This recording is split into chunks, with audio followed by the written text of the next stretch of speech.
Bonjour, cher Thai, cher Sangha. Aujourd'hui, c'est le 16 avril de l'année 2019. Nous sommes dans le temple de Bonté Aimante, au Hameau Nouveau, pour le deuxième enseignement de la retraite francophone. Hier, nous avons écouté le son de chant de monastique qui chantait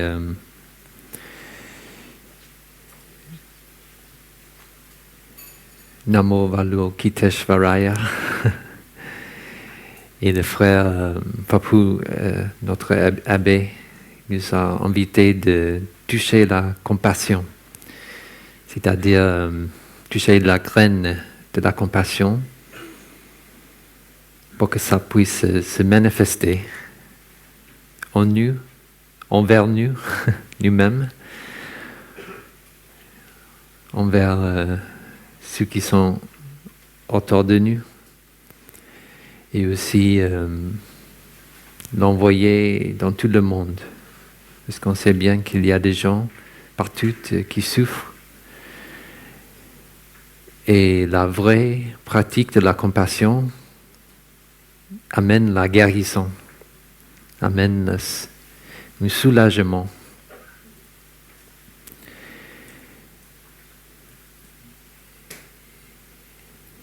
Et après, Sœur Yaknim, Sœur Elisabeth nous a raconté l'histoire de le pauvre enfant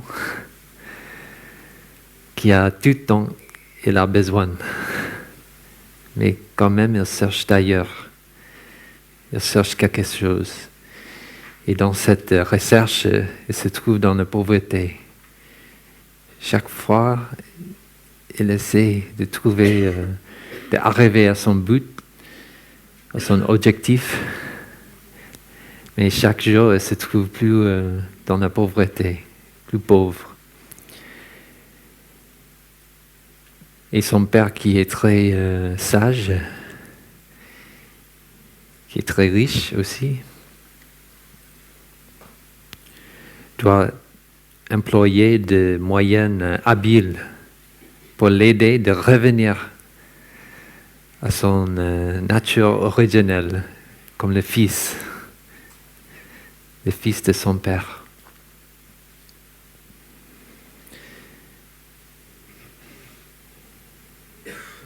Et nous étions invités à pratiquer pour qu'on voit que nous pouvons franchir tous nos obstacles avec l'amour.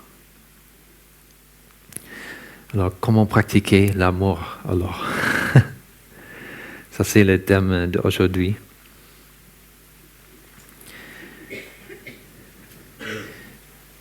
Notre maître Thai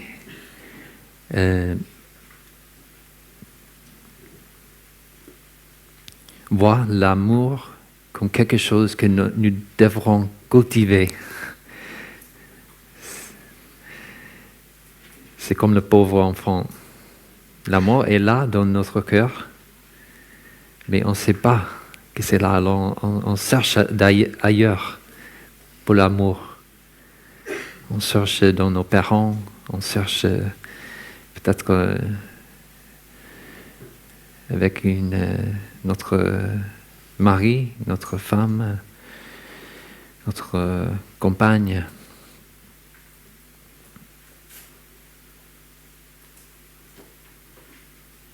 Mais comme pratiquant, on sait bien que quand on cherche d'ailleurs, ce que nous trouvons, ça va être impermanent. Nos parents, ils sont toujours là dans nos cœurs, mais peut-être qu'ils ne sont pas là dans sa manifestation physique. Notre mari, notre femme, nos compagnons, ils sont là, mais on ne sait pas dans l'avenir, dans le futur, s'ils vont toujours être là. Et ici, au village, on trouve beaucoup de jeunes frères, jeunes sœurs qui arrivent maintenant au village. Peut-être on peut lever les mains. Combien de gens sont là de long terme, vivant au village? Vous pouvez lever les mains. Beaucoup de... le monastique, je sais bien, mais... voilà. Il y a des gens qui ont décidé de vivre au village pendant 1 an. Au moins 1 an. Ou 2 ans. C'est-à-dire, ils ont trouvé quelque chose ici, dans la communauté. Ils ont trouvé les conditions nécessaires pour qu'ils puissent cultiver cet amour, cette compassion. Et une chose que les jeunes moines et monières nous apprennent, c'est on ne peut pas trouver l'amour dans la Sangha.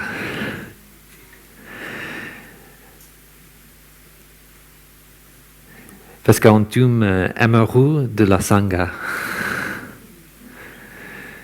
On a l'habitude de trouver dans un homme ou une femme l'amour. Mais comme on prend la vie monastique comme notre but, notre carrière, alors on ne sait pas où trouver l'amour. Parce que comme des êtres humains, on a besoin de l'amour. C'est une condition nécessaire. Et alors, nous essayons de trouver l'amour dans la Sangha. Et on voit dans telle sœur, dans tel frère, cet amour.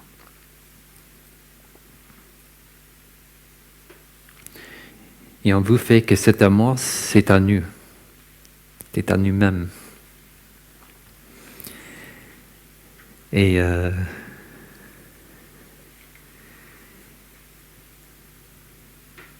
quand cette sœur, cette frère, cette maître, il n'est pas là dans sa manifestation physique, alors qu'est-ce qu'on fait? Ça, c'est les questions. On a trouvé l'amour. On a trouvé une bien-amie sur le chemin spirituel. Mais quand elle ou lui, elle n'est pas là, qu'est-ce qu'on fait? C'est à ce moment qu'on trouve que l'amour était conditionné. C'est-à-dire, c'était basé dans la présence de cette sœur, cette frère, cette maître, ce maître. Et Taï, qui était très sage, il savait bien qu'il ne va pas toujours être là. Je me souviens bien, j'étais novice ici, j'étais assis juste là. Je crois que c'était 2004. Et Taï était en train de nous enseigner. Il a dit... des fois, le bodhisattva doit démanifester pour aider ses enfants à pratiquer. Des fois, le bodhisattva doit démanifester. C'est un mot en français? Démanifester. Non, pas vraiment. On n'est pas d'accord. C'est bien. Toujours en France, on n'est pas en accord si c'est un mot ou pas. Le nom de manifestation du bodhisattva aide ses étudiants à pratiquer. Et dans ce moment, j'avais peur dans mon cœur. Je dis, non, Taï, ne te manifeste pas. J'ai senti comme ça. Restez encore au moins 10 ans, 20 ans, 30 ans. Restez avec nous.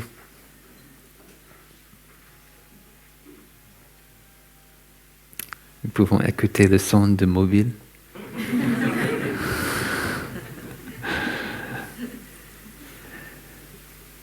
Et C'est dans une sutra très intéressante qui parle du dernier jour du Bouddha. C'est très fameux, un moment où le Bouddha a dit à son assistant, Ananda, maintenant je suis, mon corps est pas dans un bon état, c'est difficile, j'ai beaucoup de douleurs, mais si je me concentre, je peux vivre encore 10 ans, 20 ans, 30 ans, 40 ans. Le Tathagata peut vivre encore quelques années. Et un autre téléphone. Peut-être qu'on peut pratiquer. Moi, j'ai un objet ici.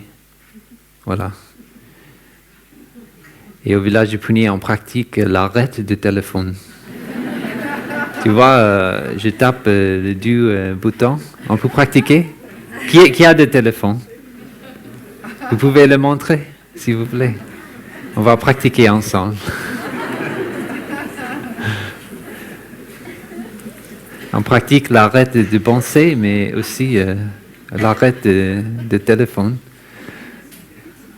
On va être fiers de notre téléphone. Voilà, on le montre très haut. Voilà, et après, je ne sais pas comment faire. Le mien, je tape du bouton. Et ça dit... Attends. Et après, ça dit... Oh. Comment faire? Oh. Ah non. Peut-être que c'est 1.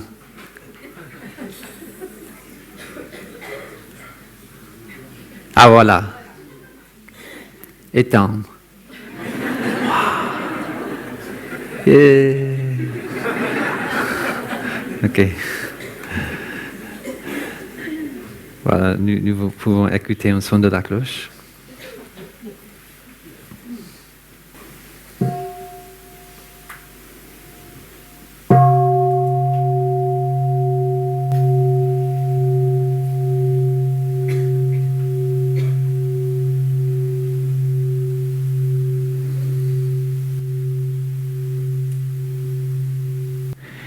Et dans ces moments importants, c'était le moment dont Ananda pourrait inviter le Bouddha de se concentrer bien pour vivre encore 10 ans, 20 ans, 30 ans, plus pour enseigner le Dhamma à plus des étudiants.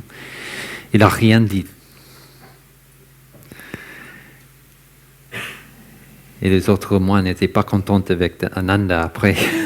Pourquoi tu n'as pas invité le Bouddha de vivre encore 10 ans, 20 ans?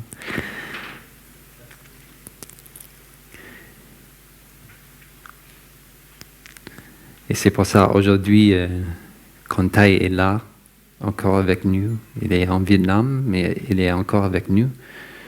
Alors nous pratiquons d'inviter Thai, de rester longtemps. Parce qu'il est toujours en train d'enseigner.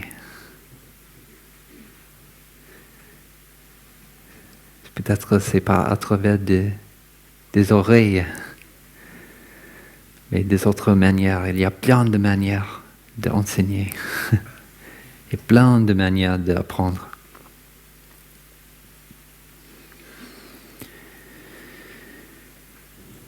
Alors, qu'est-ce qu'on fait quand le Bodhisattva se démanifeste? S'entre dans la non-manifestation.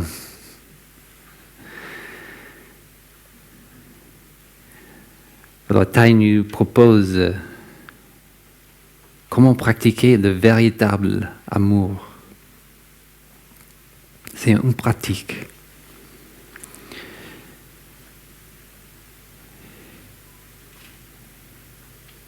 Et ces 4 qualités dont nous pouvons cultiver, que le Bouddha appelait Brahma Vihara.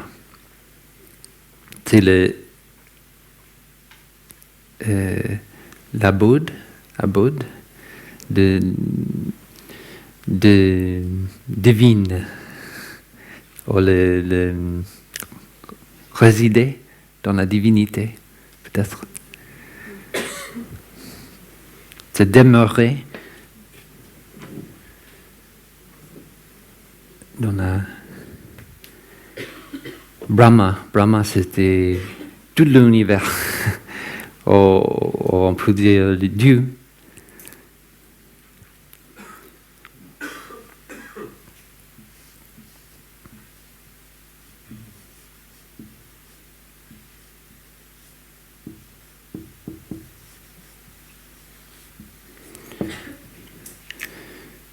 Vihara, ça veut dire résider, résidence. C'est d'être dans un endroit. Et ça vient de racines de réjouir. Vihara, c'est aussi de réjouir, d'être dans le moment présent. Où vous êtes, n'importe où vous êtes. Et c'est-à-dire la résidence de Brahma. Brahma, c'est à l'Inde, à cette époque, c'était, pour quelques gens, c'était comme une dieu qui avait des caractéristiques humaines. Mais plus profondément, on pourrait dire que c'était tout l'univers compris. Tout l'univers. Et alors, cette pratique de véritable amour, Brahma Vihara, c'est-à-dire on réside, on demeure dans la résidence de tout l'univers. On fait de tout l'univers notre résidence. On arrive ici et maintenant. Je suis chez moi. Je suis arrivé. C'est la pratique d'arriver. N'importe où, n'importe quand.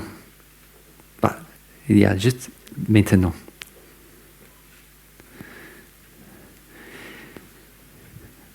Et la première pratique, qualité de cultiver pour le véritable amour, ça s'appelle Maitri. C'est la bonté aimante, ou l'amour. On pourrait dire bonté aimante. La bienveillance.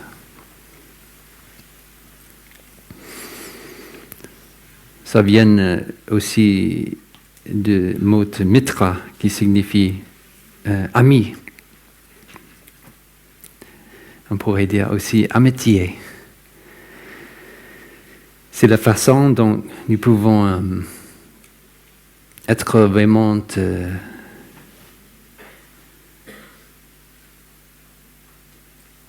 douce, vraiment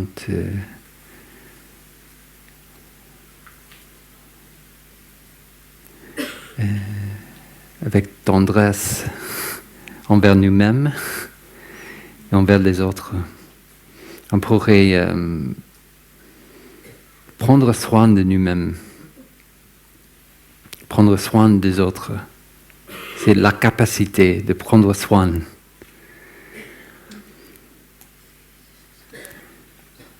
Peut-être que nous avons une amie qui est malade. Et on l'appelle tout de suite quand on sait qu'elle est malade. Qu'est-ce que je peux faire? Est-ce que vous avez besoin de l'eau chaude avec gingembre et limon, citron? Est-ce que vous avez vu un médecin? Et juste de l'appeler, de poser les questions, c'est déjà la bonté aimante. On n'a pas besoin de voir les médecins ou de boire l'eau chaude avec gingembre. C'est déjà cette bonté aimante. Ça amène la guérison. Ça fait un changement. Il y a quelqu'un qui est conscient de ma douleur, conscient de ma souffrance. Il a pris le téléphone, il m'a appelé. Ou peut-être qu'on se met dans la voiture Et on va directement à sa chambre, à sa maison. Ici, au village de Punier, on prend soin de notre deuxième corps. On a en pratique, nous avons notre premier corps, mais aussi chacun dans le monastère a un deuxième corps. On n'est pas... c'est aussi de pratiquer le lâcher prise, de juste prendre soin de ce corps-là et voir qu'on prend soin de toute la sangha. Et si chacun a un deuxième corps, quand ce deuxième corps est malade, alors tout de suite, nous allons aller aux cuisines pour chercher quelque chose à manger pour cette personne. On l'appelle, est-ce que vous avez des médicaments? Peut-être que vous avez besoin de caviar. On pratique en Vietnam avec une cuillère, oui, voilà, une cuillère un peu sur le cou. On fait de pression comme ça, et ça avec de chaleur aussi.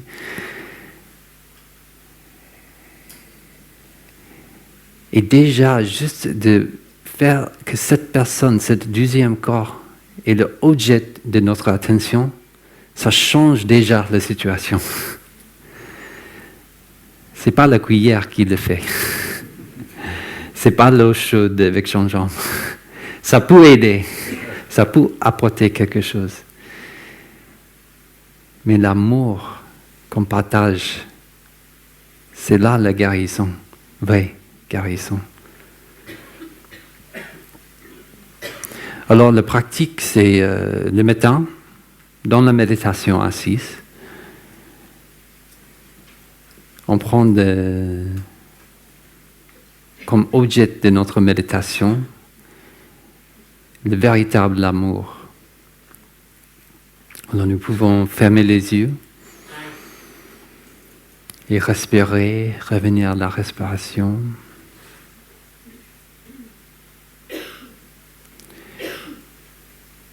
Et toucher la graine de bonté aimante, cette amitié, cet amour dans le cœur.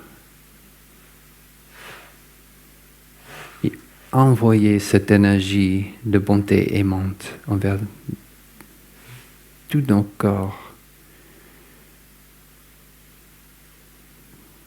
à la tête, les yeux, au cou, les épaules, le cœur, les poumons,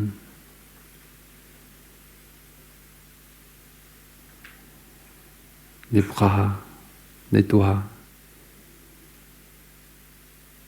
les jambes, les pieds, tous les organes. Je sais que tu es là et je suis content. Merci pour m'aider tellement. Merci mon cœur, pour amener tellement des aliments, des oxygènes envers tout mon corps. Merci mes poumons qui respirent, qui m'aident à respirer l'air frais du matin. Merci mon cerveau pour prendre soin de tout mon corps, pour m'aider de bouger, de penser, de parler.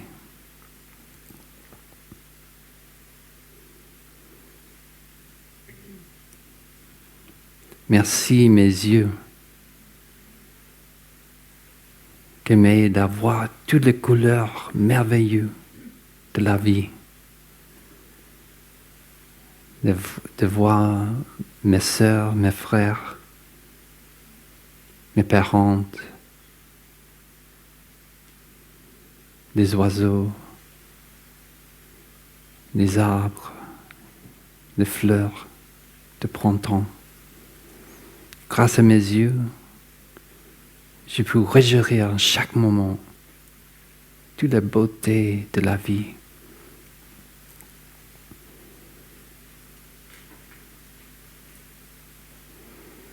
Okay, nous pouvons ouvrir les yeux.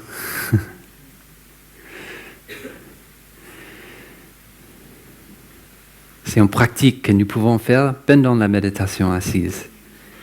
C'est de cultiver la bonté aimante. Et on commence toujours avec nous-mêmes.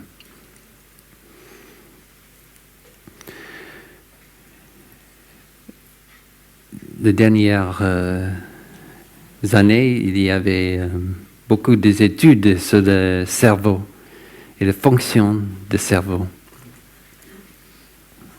On s'appelle neurosciences. Et une chose je trouve intéressante, c'est le concept il s'appelle interoception.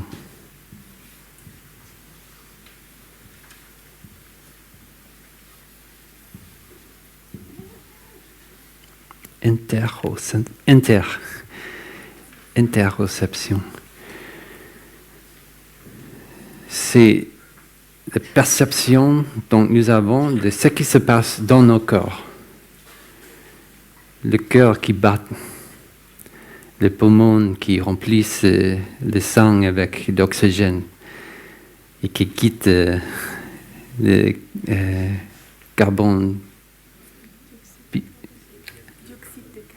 Oxyde de carbone. Dioxyde de carbone, merci. J'ai besoin de bonté aimante pour le français. je le reçois. On est conscient qu'il y a une douleur physique ou mentale. La chose intéressante de l'interoception, c'est pas juste la perception des choses qui passent comme quand on a faim, on a besoin de respirer, par exemple, très physique, mais aussi conscient des émotions. Parce que les émotions, ça sert souvent de chercher les choses dont nos corps ont besoin, de la nourriture, à dormir, à respirer, quand nous avons soif, à boire de l'eau, par exemple.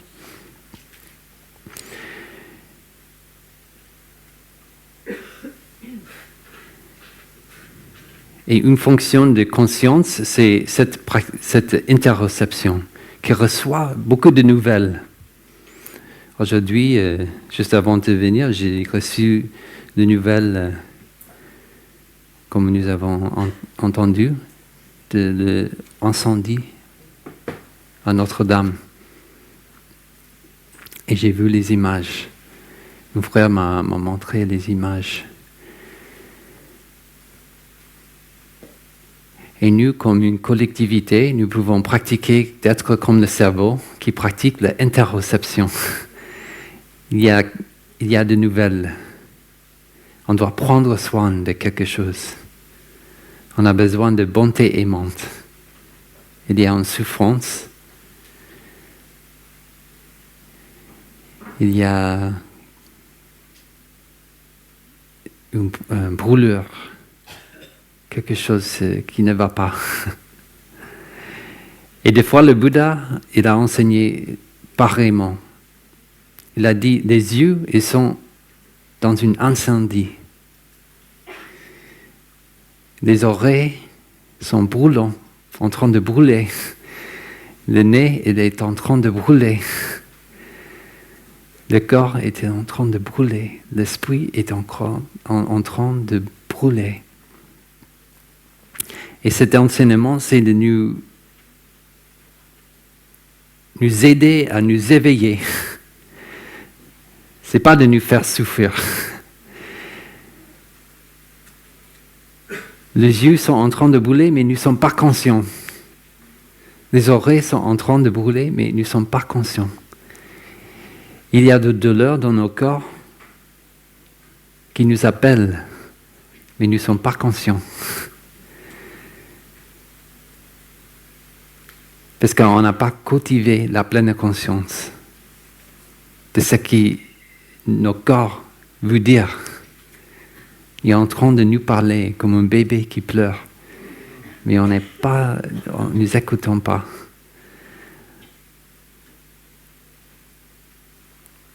Et cet incendie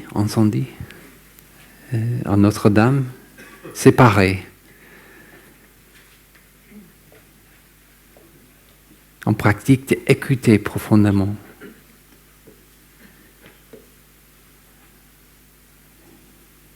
Et la pratique, c'est de ne pas juger aussi. Parce qu'on sait bien que le jugement, ça ferme. Ça ferme la porte, c'est fini, on sait bien. On a tout compris. Pourquoi c'est passé? On fait avec les yeux. On regarde les choses, mais on ne juge pas. C'est juste des couleurs. C'est des merveilles de la vie. Et je n'ai pas besoin de le mettre dans une boîte, dans une catégorie. Bien sûr, si j'ai vu quelque chose, je vais mettre les choses dans la boîte. Le désir, ça arrive. J'ai vu l'argent, j'ai vu une maison, j'ai vu une carrière importante, du travail important de la vie. Alors, on commence à mettre tous les gens autour de nous dans une boîte. Elle fonctionne comme ça. Et lui, il fonctionne comme ça. Et cet objet, ma voiture, elle fonctionne comme ça. On est conditionné d'utiliser les choses, d'utiliser les personnes autour de nous. Et après, quand on trouve qu'on n'a pas l'amour, on a besoin de guérison, on est étonné, mais j'avais tout autour de moi. Cette personne qui fait ça, il y a le boulanger qui fait le pain, il y a ce café que j'aime bien, de prendre deux cafés. Il y a ma voiture qui fonctionne bien. J'ai tout dont il faut. Mais pourquoi je suis devenu le pauvre enfant? Comment je suis devenu cette pauvre enfant? Parce que j'étais pas conscient de cet incendie qui passe toujours dans mes yeux, dans mes oreilles, dans mes nez, mon nez, ma bouche, ma langue, mon corps. Il est là pour nous dire des choses, pour nous aider, pour avoir un soulagement qui peut être amené par la pleine conscience. Cette lumière de la pleine conscience que nous avons cultivée ici, suivant la respiration, suivant le contact de nos pas avec la terre dans la marche méditative. C'est pas juste pour être conscient de la respiration. C'est pas juste pour être conscient de nos pas. Mais c'est de cultiver la capacité d'allumer cet incendie. Toutes les nouvelles de nos corps qui est toujours en train de nous parler. Ça, c'est de l'interoception. Et pourquoi on dit incendie? Pourquoi le Bouddha a dit ça? Parce qu'on est un peu perdu, des fois. On est un peu... c'est comme ça. Et on n'est pas conscient que ce que nous voyons, ce que nous écoutons, ce que nous mangeons, ce que nous sentons avec le corps, c'est une sorte de nutriment. Ça nous alimente. Ça change. Dans le moment présent, ça nous change ça nous transforme. Et si, à travers les yeux, à travers les oreilles, si nous recevons de la violence, de la désespoir, de la tristesse, et on n'est pas consciente, ça peut arroser les graines de tristesse, de violence, de désespoir qui sont déjà là dans la conscience mentale, dans la conscience de très fond. C'est pour ça que le Bouddha a dit, les yeux sont en train de brûler, les oreilles sont en train de brûler. C'est pour nous aider. Je dois être conscient de ce que je vois, être conscient de ce que j'écoute. Pour ma protection. On a appris hier comment pratiquer avec les ronfleurs dans la chambre. Ils nous protègent.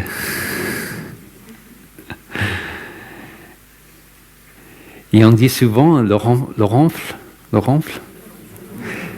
Ronfler, c'est une cloche de la pleine conscience qui nous amène à notre veille demeure. Écouter quelqu'un qui ronfle, ça peut être une cloche de la pleine conscience.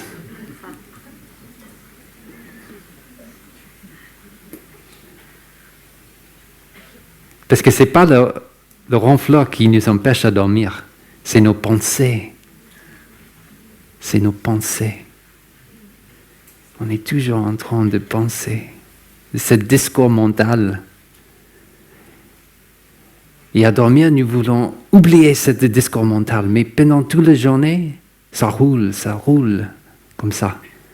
Ça fait un cycle sans fin. Et alors, dans la méditation assise, dans la marche méditative au village de Puni, on pratiquait l'arrêt, d'arrêter tout ce discours mental, d'être conscient de ça et quitter la nourriture qui est toujours en train d'alimenter cette pensée, ces pensées.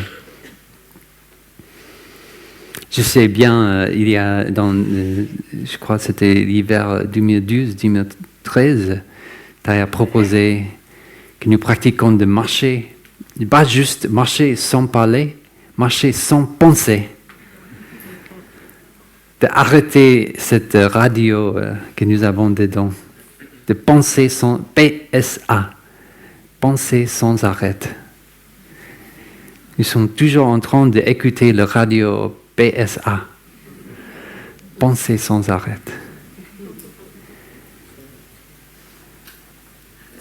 Mais si nous ne pratiquons pas, nous ne savons pas comment étendre cette radio.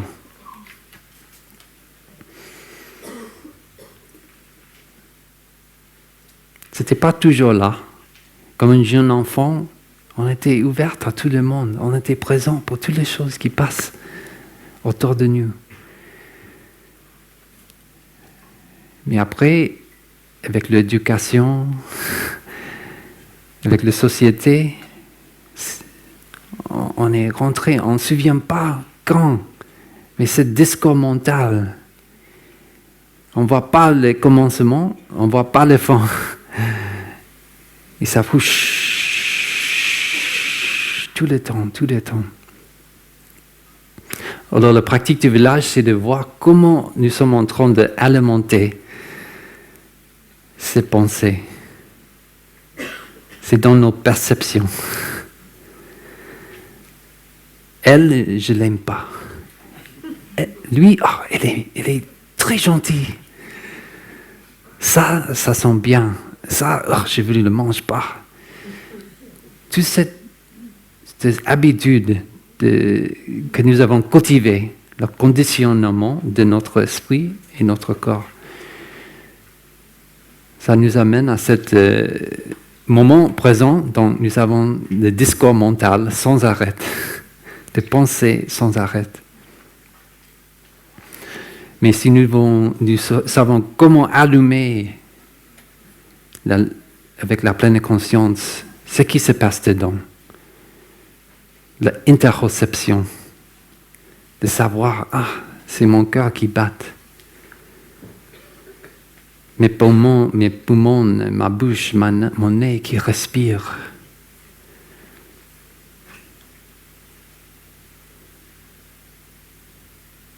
Peut-être une douleur. J'ai mal de tête, par exemple. Et je suis consciente de ça. Je prends soin de ça. Tout de suite, le discours mental s'arrête. On revient à ce qui se passe dans le moment présent. C'est la vie qui passe dans le moment présent. Et toutes les merveilles de la vie. Même la douleur, c'est une merveille de la vie.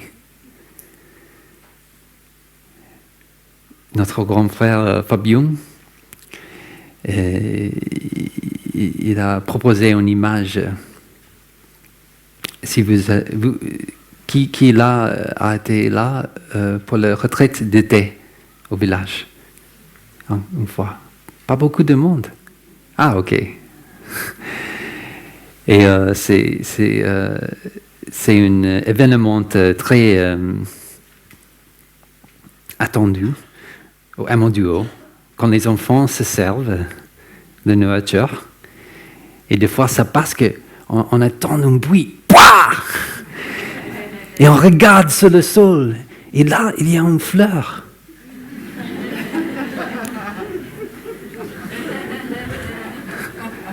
L'assiette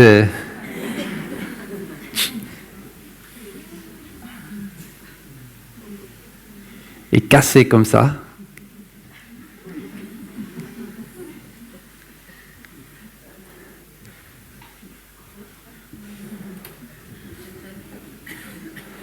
Voilà, vous avez l'idée.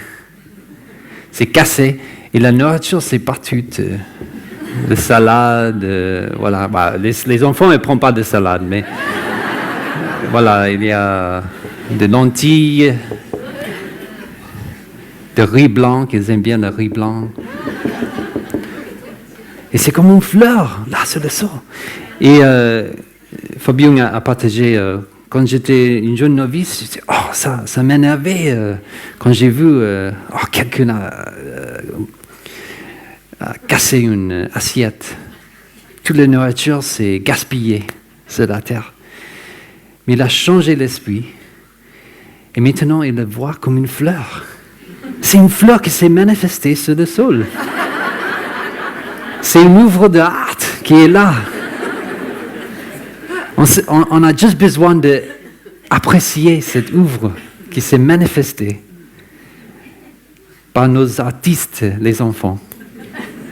C'est pas juste les enfants, hein. Mais je dis les enfants pour être gentils. Voilà, c'est une fleur qui s'est manifestée.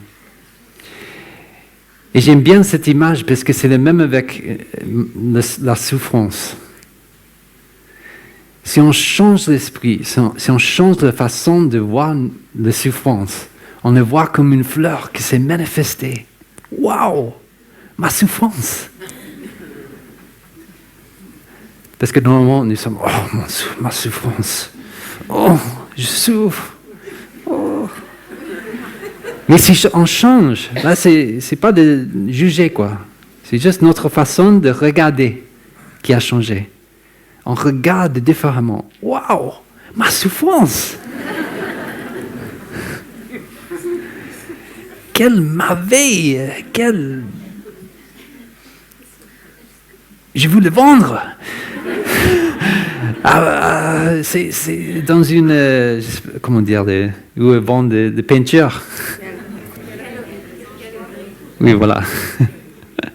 C'est comme ça, c'est merveilleux. Et c'est vrai que les artistes savent bien, ils ont compris ça. Peut-être qu'ils n'ont pas compris comment sortir de la souffrance. Mais ils savent bien que la souffrance, c'est une merveille de la vie. C'est à travers la souffrance que nous avons la compréhension.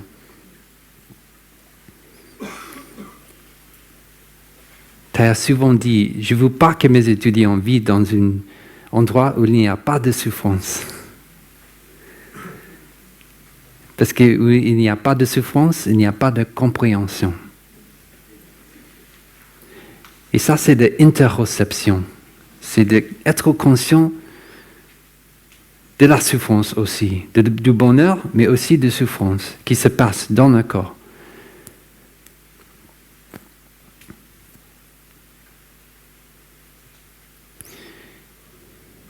C'est pas vous perdre dans le mot. C'est juste utilise, parce que des fois les scientifiques ils utilisent des mots et on ne sait pas, ça n'a rien à voir avec la pleine conscience.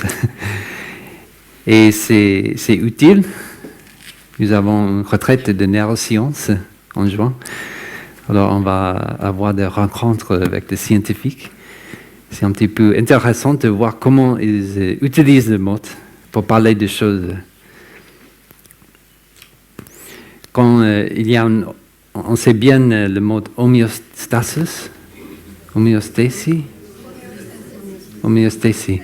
Il y a un mot pareil, allostasie. Peut-être que vous ne connaissez pas. En fait, c'est l'interoception qui nous aide à venir à l'allostasie. Allosthésie, c'est chaque chose, un être vivant a faim, a soif, a besoin de dormir, besoin de chaleur, mais pas trop de chaleur. Et aussi, nous avons besoin d'amour. Nous avons besoin d'être reconnus, appréciés. Et l'allosthésie, c'est comme une pointe d'équilibre. Il y a beaucoup de choses qui passent autour, des émotions fortes, qui nous fait comme ça. On n'est pas au milieu. Ou peut-être que c'est en 3 dimensions. Et l'allosthésie, quand tout est là, mais on est pris par cette souffrance, cette douleur, et on est tiré, on est attiré envers cette douleur. Et ça devient tout. On est submergé dans la souffrance. Mais si nous pratiquons la pleine conscience, on peut amener de nouveau, revenir à cet équilibre.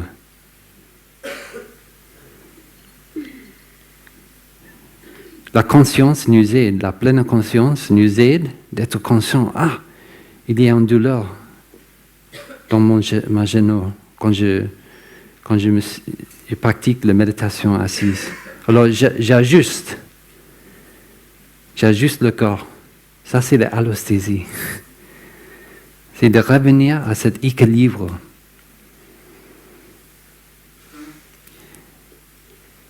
Et la plupart des fonctions de notre conscience, c'est de toujours revenir à cet équilibre, le bien-être.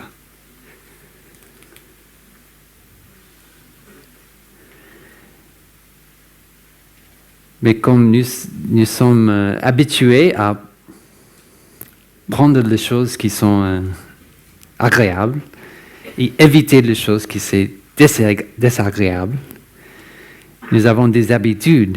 Et notre équilibre, c'est perdu. C'est à travers des habitudes. Ce n'est pas la douleur qui l'a fait, mais c'est notre esprit. C'est notre attachement aux des choses que nous voulons et des choses que nous voulons éviter. On perd cette allosthésie, cet équilibre, ce bien-être, le bien-être. Alors la pleine conscience nous aide à revenir à cette interoception. Qu'est-ce qui se passe dans nos corps, dans le moment présent, dans mon corps, dans mon esprit, avec mes émotions, avec mon corps? Qu'est-ce qui se passe dedans? Prendre soin, ça c'est la bonté aimante. C'est très concret. Tu voulais soigner le mot amour. Il a dit dans la vie quotidienne, aujourd'hui, le mot amour est malade. Des fois, le mot se tombe malade. C'est une fonction de la conscience collective. On n'a pas bien soigné le mot amour. Parce que souvent dans le bouddhisme, on ne vous pas dit maîtrise, c'est l'amour. On vous dit bonté aimante, bienveillance. Mais Thay voulait dire, non, on dit amour. Parce qu'on doit soigner tous ensemble l'amour. L'amour, ce n'est pas le désir sexuel.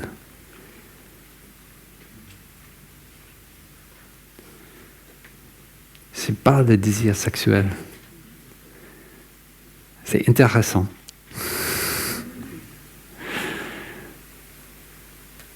L'amour, c'est prendre soin.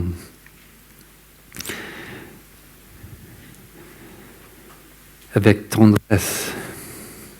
Et la deuxième partie de l'amour véritable, c'est la compassion, karuna.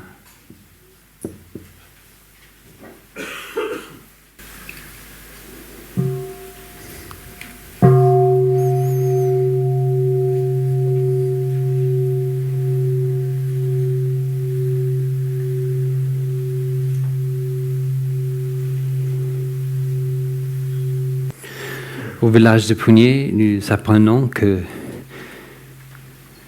juste la pratique de l'écoute profonde peut changer, peut guérir. Dans le partage du Dhamma, nous sommes conseillés de ne pas donner de conseils.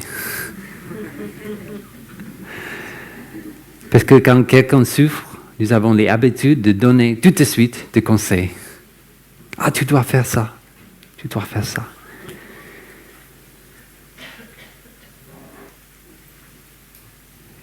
Mais une chose intéressante peut passer si on évite de donner des conseils tout de suite comme ça.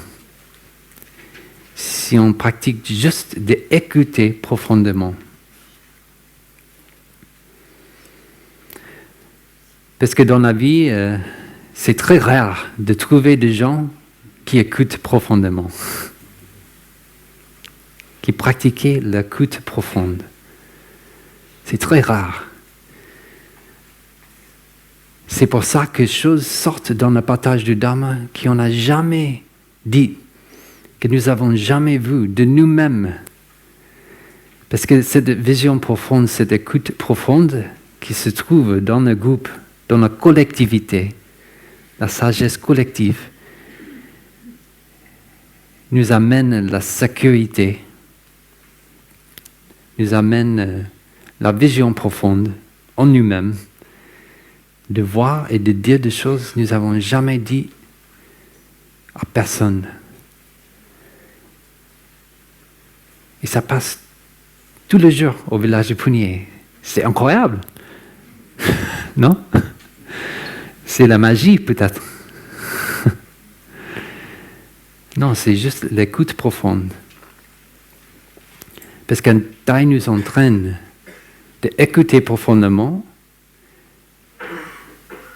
pour qu'on puisse amener la guérison. Que juste la pratique d'écouter à quelqu'un profondément peut amener un soulagement,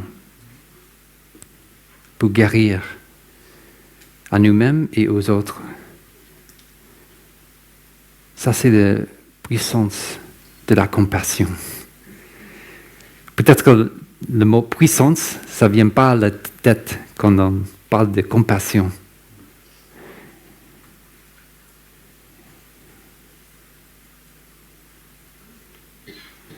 Mais si nous pratiquons profondément l'enseignement de Thay, nous voyons que la violence, ce n'est pas puissant. Un incendie en Notre-Dame, ce n'est pas la puissance. Le gouvernement, s'il n'y a pas de l'amour, s'il n'y a pas de la compassion, n'a pas de puissance. La puissance vient de la compassion. La capacité d'aider à quelqu'un, de guérir les souffrances ancestrales qui se trouvent dans le cœur. Et ça, c'est fait par l'écoute profonde. L'écoute profonde, c'est d'écouter à quelqu'un, pas juste des mots, mais aussi ce qui est au-delà des mots.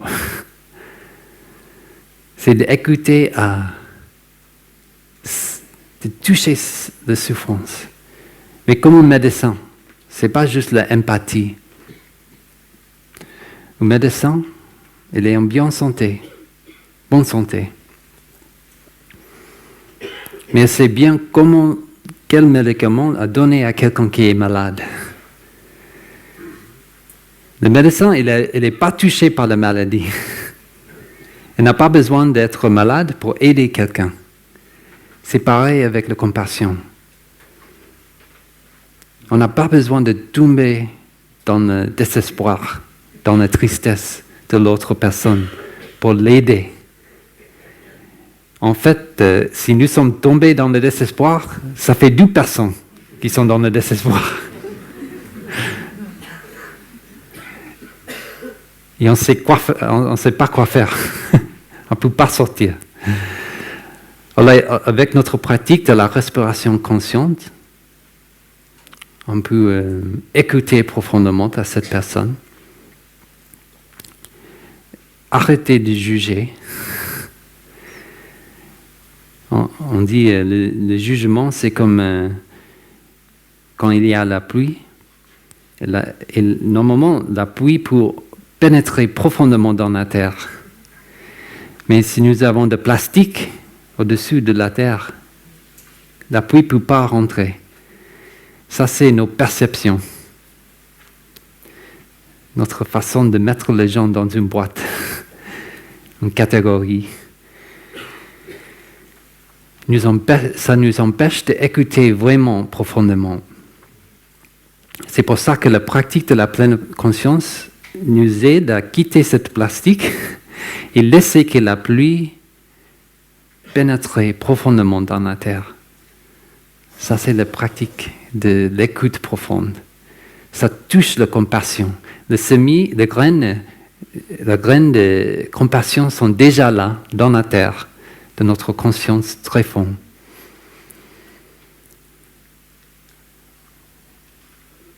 On n'a pas besoin de bâtir la compassion de rien, quoi. On peut, c'est déjà là. C'est juste de quitter les perceptions, les jugements, pour laisser que cette pluie, les paroles de la personne qui souffre, pénètrent dans la terre. Et ça touche la compassion. Et ça, pour que ça puisse s'épanouir dans la conscience mentale. Ça, c'est la compassion. La compassion, c'est d'écouter profondément de telle façon que ça amène un soulagement, une transformation dans la souffrance de nous-mêmes et des autres. On a commencé avec la bonté aimante, l'amour, envers nous-mêmes, dans la méditation. Nous pouvons toucher la graine de la compassion. C'est-à-dire comprendre ce qui se passe dans nos corps, dans l'esprit.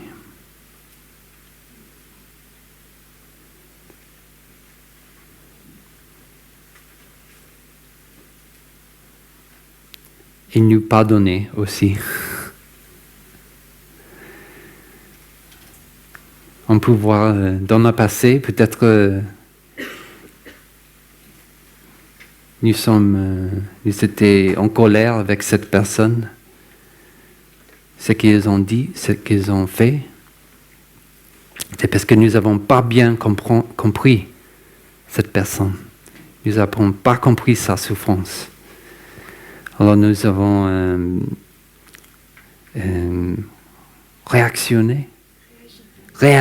merci. Nous avons réagi à sa colère avec notre colère. c'est l'incendie partout.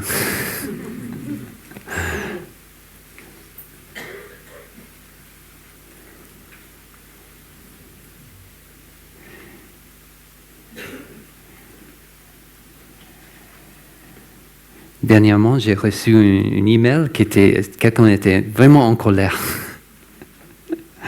avec moi. Et j'ai respiré.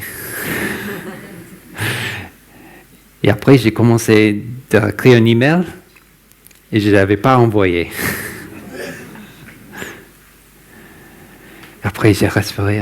Parce que c'était un jour très beau. J'habite à Shunha. Dans quelques jours, on va voir. Il y a un très bel jardin là-bas. Et j'étais assis dans la bibliothèque avec... voilà. Je n'avais pas de thé, mais c'était une très belle journée. Je sentais très léger, très bien. Et j'ouvre la laptop. Waouh! Et j'ai pratiqué de respirer.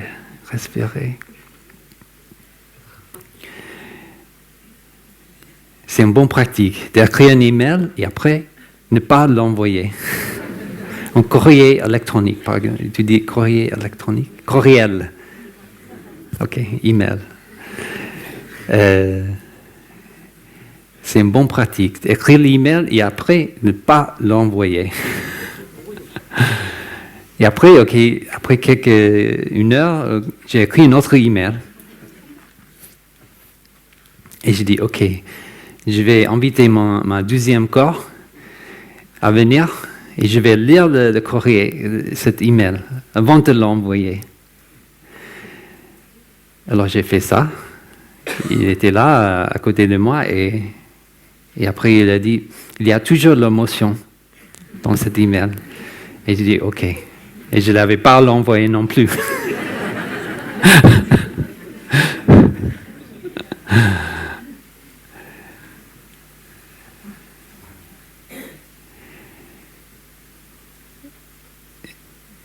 Quand j'étais jeune novice, j'avais une très très belle opportunité d'aller au Vietnam avec Thay, quand il est revenu après à peu près 40 ans. Et après, je suis allé, j'étais demandé par la Sangha d'aller au Deer Park en Californie pour soutenir la pratique là-bas. Et on sait dans l'histoire, en 1975, beaucoup de Vietnamiens du Sud, surtout, c'est venu en Californie pour habiter là-bas, pour échapper à la guerre.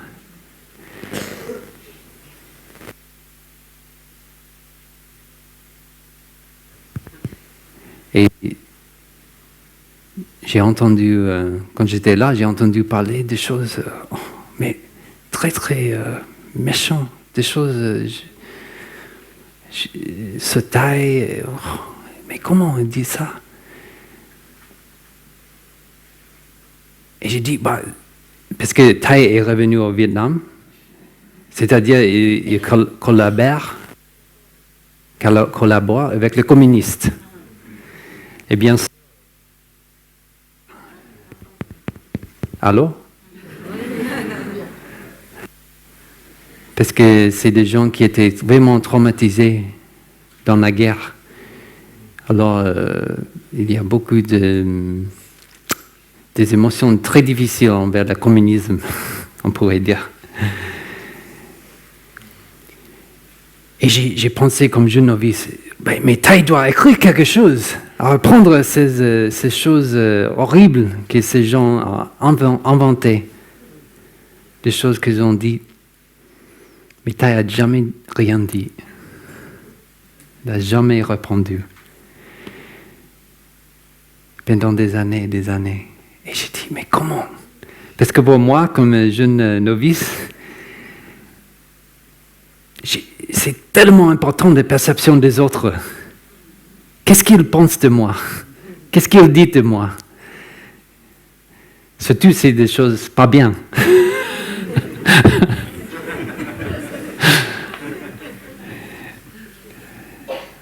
Mais après cet enseignement, sans rien dire de taille, je suis devenu, on dira, maître de Dharma. Et peut-être quand on devient maître de Dharma, on pense qu'on peut enseigner le Dharma. On a quelque chose à enseigner. Mais pour moi, au début, être maître de Dharma, c'était une souffrance. Parce que quand tu te mets là, devant la Sangha, et tous les gens te regardent, et ils ont des perceptions de, par exemple, son père autoritaire, qui a très difficulté de relation, surtout quand tu es là avec le novice. Et tout de suite, tu deviens le père. Et tu reçois toutes les perceptions. Et tu dis, mais qu'est-ce que j'ai dit? Qu'est-ce que j'ai fait pour recevoir cette colère, Et ça c'est devenu ma nouvelle pratique. Comment je peux être heureux, joyeux même, et libre, même si il y a des perceptions des autres sur moi qui ne sont pas très agréables. Ça, c'est devenu une nouvelle pratique. C'est avec le Maitri et Karuna, j'ai pratiqué ça. Surtout, d'abord, j'avais la bonté aimante envers moi-même. C'est-à-dire, j'ai fait le mieux que je pourrais. Peut-être que je pourrais faire un petit peu plus, mieux, mais dans le moment, j'ai vraiment fait 100% le mieux que je pourrais. Et aussi la compassion, que je ne suis pas parfaite.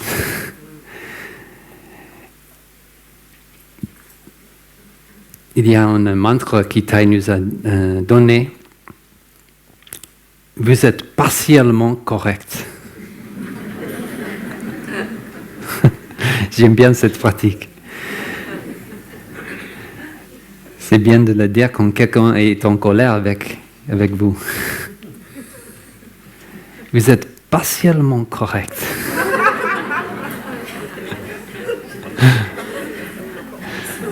Comme ça, oui, c'est vrai, peut-être que je fais partie de cette colère. Mais il y a des autres conditions aussi qui sont présentes pour que cette colère puisse manifester comme ça. C'est un moyen habile, de parole habile. Vous êtes partiellement correct.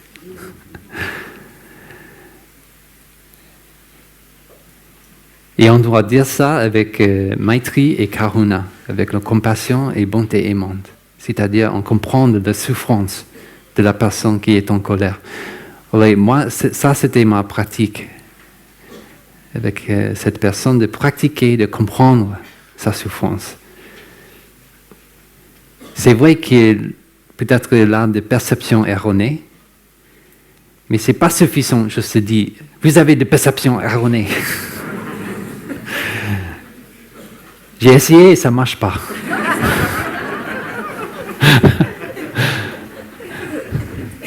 Alors il faut comprendre. Et ça va mieux, il va mieux ne rien dire. Quand quelqu'un est en colère comme ça. Ne rien dire, juste écouter profondément, pratiquer l'écoute profonde. Parce que sinon, vous êtes en danger de créer un incendie. La brûlure qui passe partout, en toi et aussi dans notre personne. Juste respirer et laisser le temps passer. Et embrasser votre colère. Embrasser votre propre colère. Ça, c'est le plus important. Parce que quand nous sommes en colère aussi, c'est pas possible d'aider les autres à échapper, à sortir de la colère.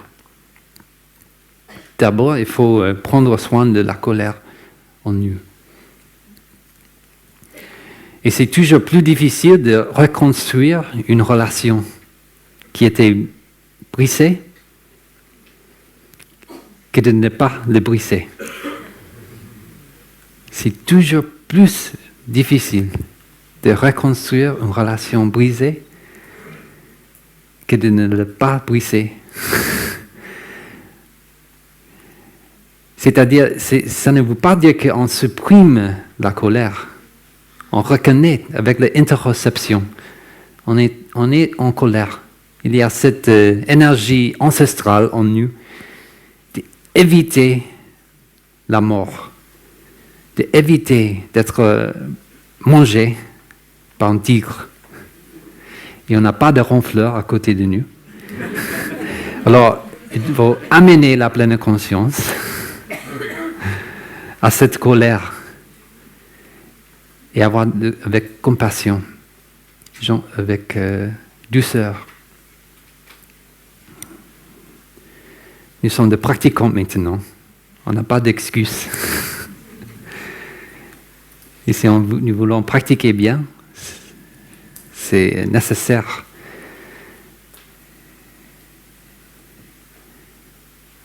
D'inviter la pleine conscience à venir pour vous aider. Ça, c'est la bonté aimante envers nous-mêmes. Et ça peut nous amener beaucoup de joie. La troisième qualité de l'amour véritable, mudita, en sanskrit, c'est la joie.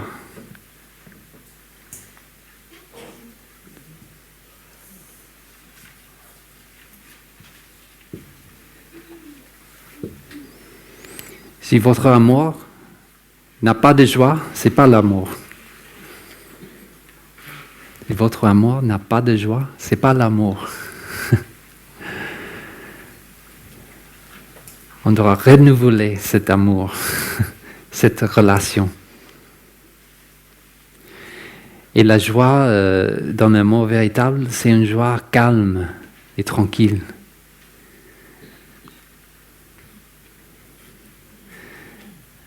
Bien sûr, on peut sauter avec de joie et danser, mais est-ce que c'est une joie qui peut durer longtemps? Ça, c'est la joie dans le cœur, qui peut durer longtemps. Parce qu'on sait bien comment toucher la joie dans la conscience très fond. On a pratiqué au village de Punier, ici, comment toucher cette joie. On a senti la joie. En enseignement de Dhamma, ce n'est pas juste la personne qui s'assoit ici et qui parle. En enseignement de Dhamma, c'est toute la Sangha ensemble qui s'assoit comme un jardin, comme des fleurs dans le jardin de l'humanité, comme des frères et sœurs, vrais frères et sœurs. Frères et sœurs dans la pratique. Parce que le monastique, on n'est pas là parce que nous sommes amis. C'est pas juste, je veux vivre avec mes copains dans la paix, dans le sud de la France. C'est pas ça.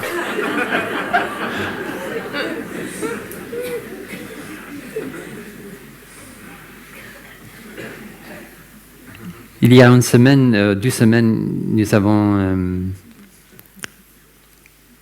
eu au Shunha une retraite pour les ambassadeurs de Wake Up. Les ambassadeurs de Wake Up, parce qu'on dira il y a un P de Wake Up, le P de l'éveil. Wake Up, c'est être éveillé.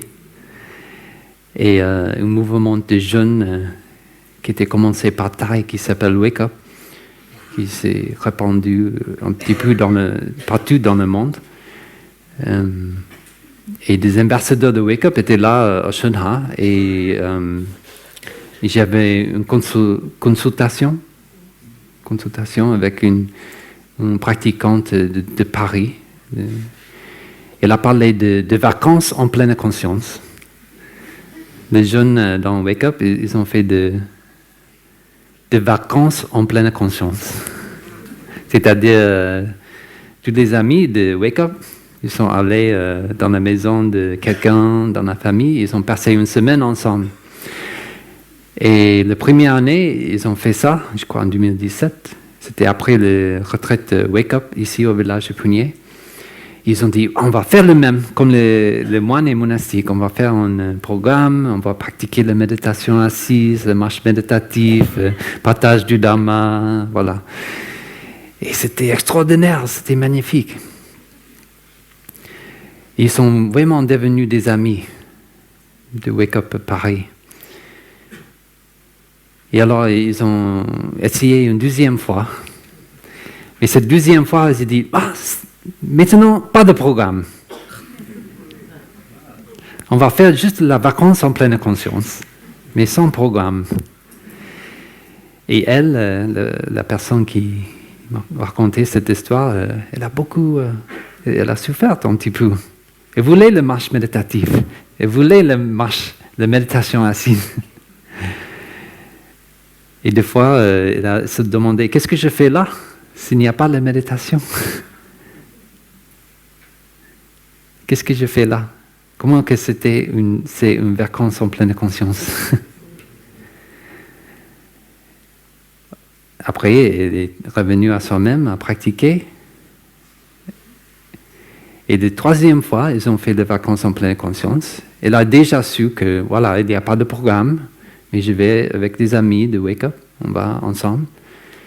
Mais il y avait une autre personne là, qui était en train de souffrir comme elle a souffert la dernière fois. Il n'y a pas de programme, il n'y a pas de pratique de méditation assise, méditation marché, voilà. Et ça, c'est une vision profonde. Parce qu'on pense, on a une sensation agréable d'être avec cette personne. Alors on pense que c'est les personnes qui sont importantes. Mais s'il n'y a pas de pratique, il y a quelque chose qui manque. Il y a quelque chose qui n'est pas là. C'est juste une petite vision profonde qu'elle a eue de cette différence. Et c'est comme ça au village de Punier. Le moine est monial. Peut-être que dans le monde dehors, c'est impossible que nous sommes tous ensemble ici au village de Punier. Parce que nous voulons choisir nos amis. Et nous n'avons pas choisi tous ces frères et sœurs. Mais ils sont là. Mais c'est la pratique, le Dharma, qui fait la fraternité. C'est le Dharma qui fait cette amitié, cet lien très profond. Ce n'est pas juste que nous sommes des amis. Ce n'est pas juste que nous avons une culture en commune, parce que nous n'avons pas de culture en commune. Nous avons une culture monastique, qui c'est en train de se faire, mais on vient de paix de tout le monde. Et avec cette pratique de Dharma, on touche la joie. La joie se manifeste dans la conscience collective. C'est grâce au Dharma. Ce n'est pas parce qu'on joue du football, on fait des jeux avec le monastique. Ça vient de pratique, ça vient du Dharma. Ça, c'est intéressant. Ça veut dire que le Sangha n'est pas doté d'une soi séparée. Même pas le Sangha de village de Punier. Ce n'est pas doté avec une soi séparée, comme nous avons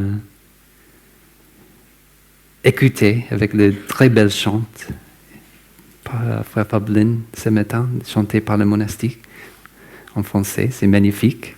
Maintenant, le cœur de la vision profonde qui nous amène à l'autre rive, c'est en français. C'est un très bel accomplissement pour le Sangha. Et quand j'ai écouté cette ligne dotée d'une soi séparée, je ne le vois pas comme une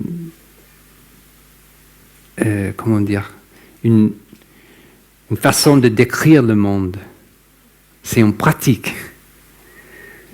Cette ligne de voir nous-mêmes, de voir toutes les choses, les fleurs, les oranges, la terre, tous les phénomènes, la colère, la compassion. C'est bien dit, doté d'un soi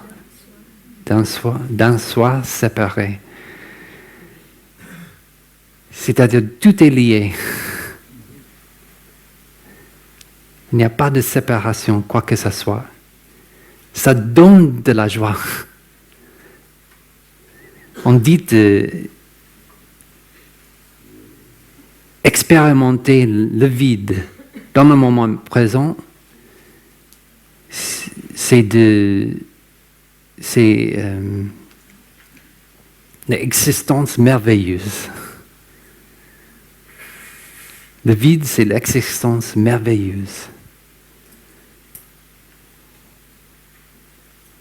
Quand on est plus attaché à notre histoire, notre souffrance, nos perceptions, ça c'est l'existence merveilleuse.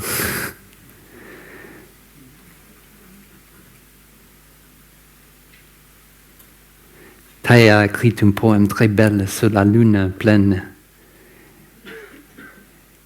Est-ce que la lune pleine est un soir?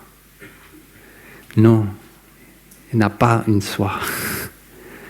Est-ce que la personne qui regarde la lune pleine a une soir? Non, elle n'a pas une soir. Et comment alors que la personne qui regarde la lune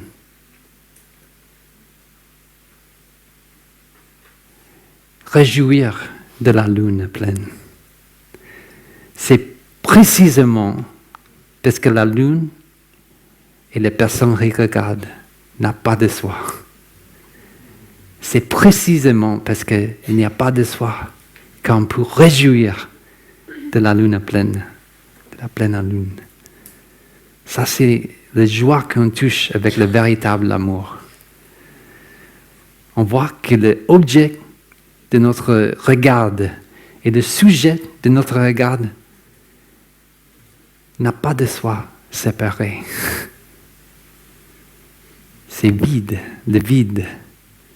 Le vide veut dire qu'il n'y a pas de soi séparé. C'est-à-dire, quand je regarde la fleur, je vois la terre, le soleil, la pluie. La personne qui a semé les graines et tous les orchides ancestrales, je les vois dans la fleur. Mais la seule chose que je ne peux pas voir, c'est une soi séparée. Je ne peux pas isoler cette fleur de toutes les conditions, de tout l'univers. C'est une grande joie de réaliser ça. Ça veut dire que moi et l'orchide ne sont pas séparés. Ils sont intimement liés. Ça, c'est le entre-être. Entre-être.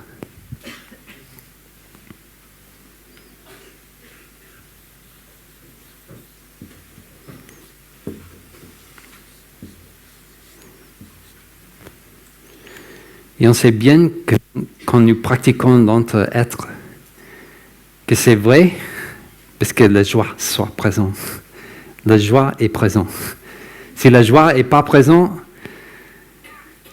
ce n'est pas la pratique de l'entre-être.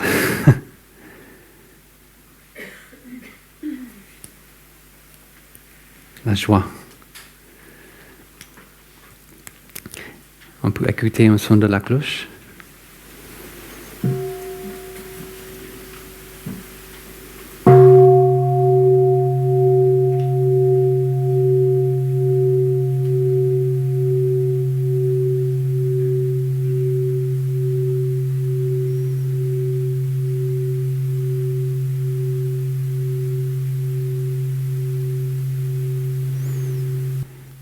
Et la dernière qualité de l'amour véritable,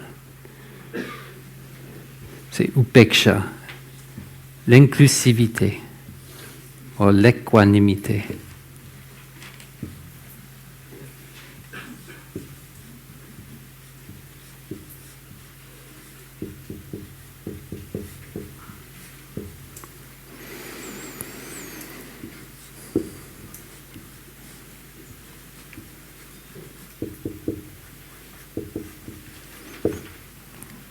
Normalement, on la traduit comme équanimité. Mais quand on pratique profondément l'équanimité, ça veut dire qu'on inclut tout l'univers. Il n'y a rien qui est dehors de notre embrasse. Même la souffrance, même le bonheur. Même les gens qu'on n'aime pas, et même les gens qu'on aime bien. Le vrai amour, ça embrasse tout. Parce qu'on a la vision profonde de l'entre-être. On n'est pas séparés. C'est-à-dire, je suis partiellement responsable à la souffrance de l'autre et aussi de le bonheur des autres. C'est c'est une responsabilité profonde.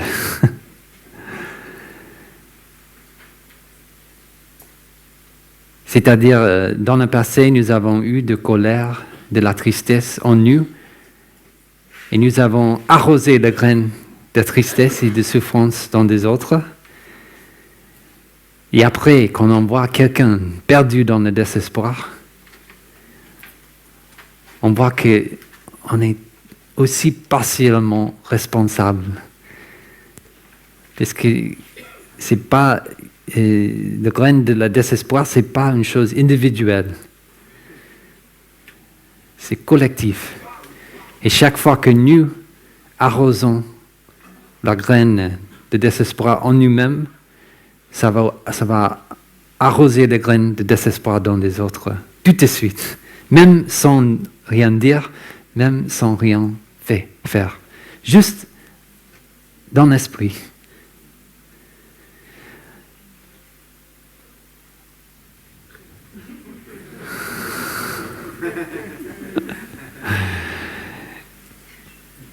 Alors la pratique de l'inclusivité, c'est de voir que il y a la souffrance. Il y a l'incendie à Notre-Dame.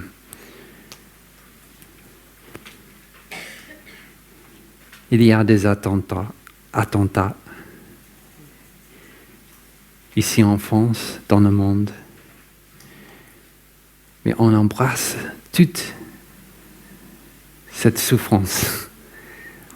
C'est inclus dans notre amour, dans notre regard profond. Ça, c'est pour ça que l'équanimité, c'est la même chose que l'inclusivité. On pratique de ne pas quitter de notre regard la souffrance. Normalement, les gens, notre mari, notre femme, notre compagnon, notre bien-aimé, on veut juste voir les belles choses de cette personne. Surtout au début.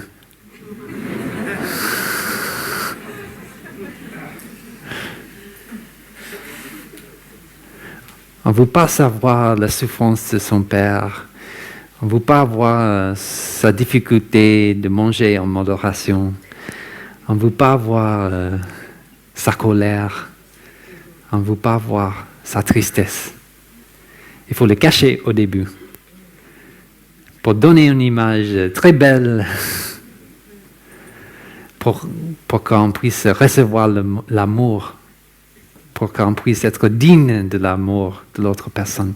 C'est ça qu'on pense, avec une perception erronée.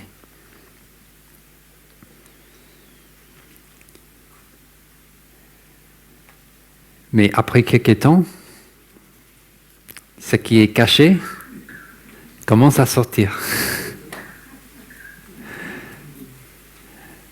Le matin, on se lève, on se regarde. Et on n'est pas avec tellement de joie que dans le passé.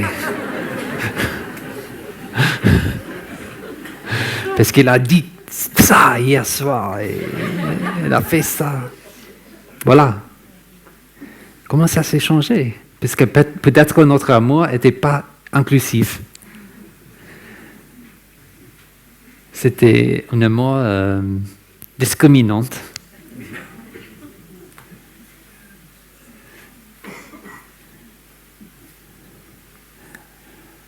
Alors qu'en pratiquant, nous pouvons être patientes avec les difficultés des autres personnes.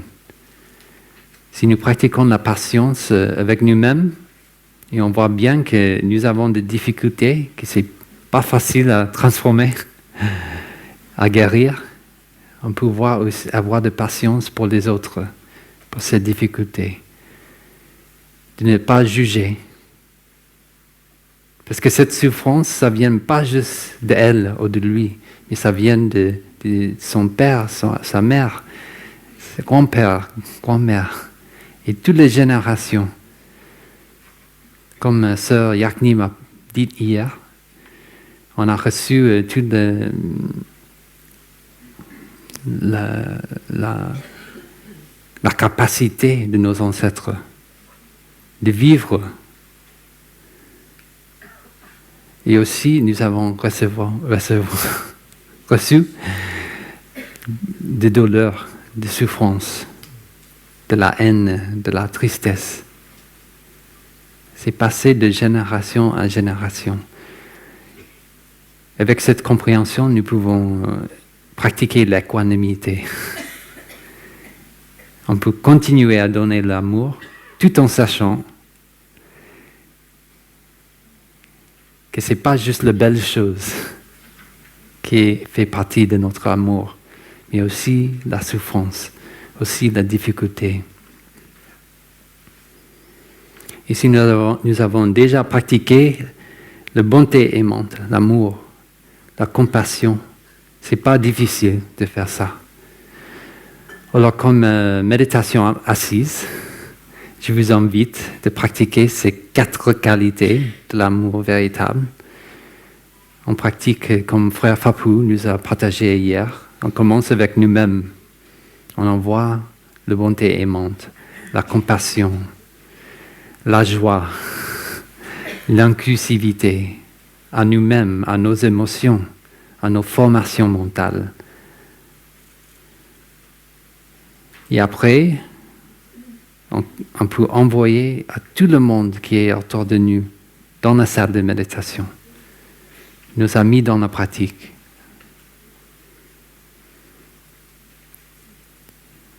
Et après, on peut envoyer cette énergie à tout le monde, les gens qui ne sont pas là. Peut-être qu'il y a des gens dans notre famille qui nous n'avons pas réussi à les convaincre de venir au village de Punier. Mais nous pouvons pratiquer la méditation assise pour eux. Parce qu'ils sont en nous aussi. Avec la vision de l'entre-être, on voit qu'ils sont en nous. Alors juste votre pratique de ces 4 qualités déjà amène un soulagement à eux qui ne sont pas là, qui n'ont pas l'opportunité de venir au village de Punier.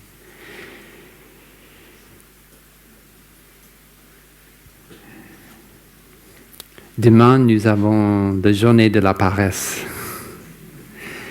C'est une très très précieuse pratique au village. Et c'est souvent mal entendu comme jour libre. Et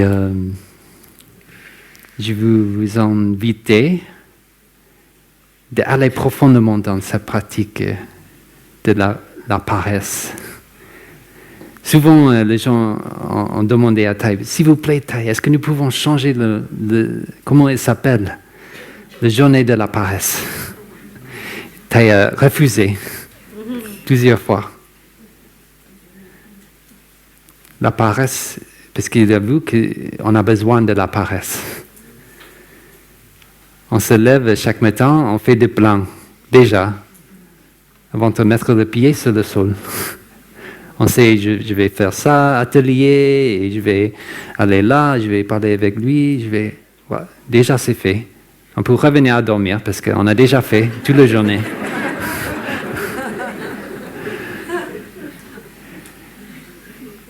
Mais avec la pratique de l'arrêt, je vous invite, parce que dans le passé, c'était difficile dans la retraite francophone, d'éviter de faire des ateliers, d'éviter de faire des réunions, et vraiment aller profondément dans la pratique de la journée de la paresse,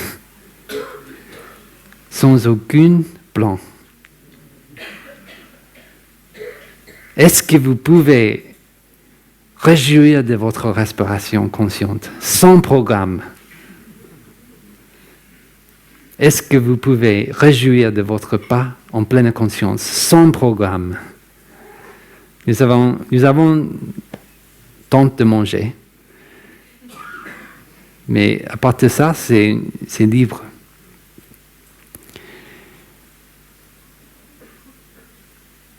On doit voir si nous sommes capables. Parce que dehors, d'ailleurs, c'est pas facile de trouver des conditions comme ça. Au moins qu'ils s'assoient ici, ils vous disent, s'il vous plaît, pratiquez la paresse. Mais n'oubliez pas, la paresse, c'est une pratique. Et si je vous vois dans un atelier, dans une réunion, de quoi que ce soit, je ne vais rien dire.